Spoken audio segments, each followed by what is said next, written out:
Today in Westport Farms, I'm going to be making Gravlax, a citrus Gravlax. And most of you have probably had Gravlax before, but with dill, which is the most common way to make it, that they make in Norway and Iceland predominantly. But I came across this citrus Gravlax recipe several years ago, and I think it's fantastic. So it couldn't be simpler. Gravlax is basically a cure of sugar and salt. A lot of people use a 50-50 mixture of sugar and salt. I find sometimes the things get too salty if I use a 50-50 mixture. So I use a 60-40 mixture, thereabouts. You don't have to be completely accurate on that. 60-40 sugar, 60% sugar, 40% salt. And I tend to let it cure for 48 hours or so. You'll see other recipes that say let it cure for only 36 hours. I find it underdone, if you will. I like it more to have a texture towards jerky, if you will, but not quite there. But I find it undercooked sometimes, or undercured. So I mix up the salt and the sugar, and then I add vodka to that. Vodka will not dissolve the sugar or salt. Needless to say, it's alcohol and not water. And again, in Norway or in Iceland, they use aquavit typically for this. And it makes it cake up. It makes the salt, the sugar cake up so it adheres better when you put it onto the fish.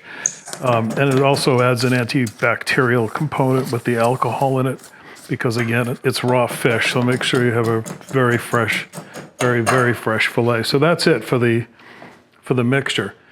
And then just a little tedious process of zesting. I use a grapefruit, a lemon, a lime, an orange. You could use all of these, half of them, all lemon, whatever, to your taste. But I have these in the fridge, so we might as well use them up. This is going to take 2 or 3 minutes. You can hear the difference in some of the grating here. Some of these things are easier to grate than others. Again, no set measurement here at all. It's just kind of by feel, and use as many as you need to mostly cover the slab. Okay.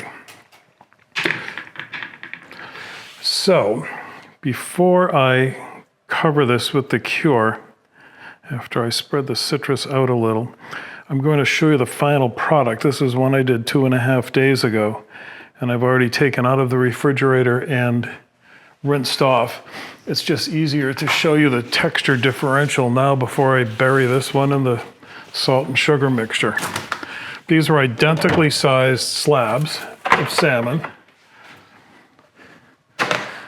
And that's what this one looks like after 48 hours of curing. I've already washed off the salt and sugar mixture, but it was also a lot of liquid in this pan as well because that just draws all the moisture and a good deal of the fat out of it as well. So you're left with something that's more leathery, if you will.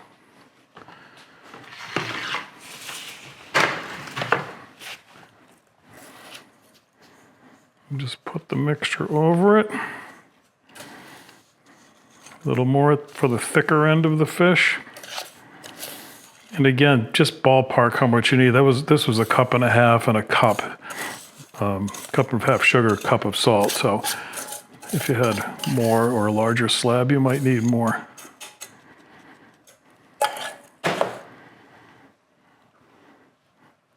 Get it covered. I'm going to put some plastic over this. Then I put another sheet tray on top of it, just to add a little weight on top afterwards. And I find that just helps get the cure into the fish a little bit better.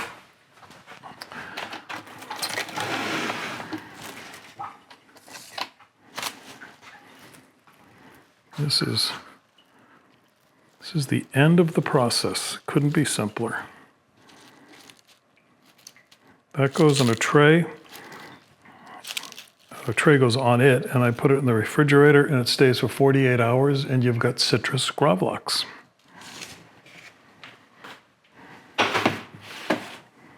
Want me to slice a piece so you can see what the final product looks like?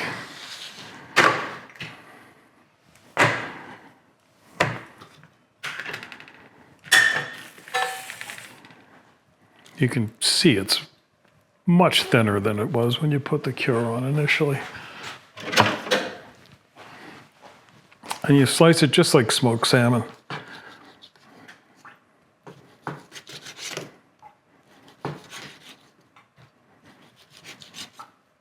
And if you like smoked salmon, I promise you will absolutely love this. Citrus Gravlax.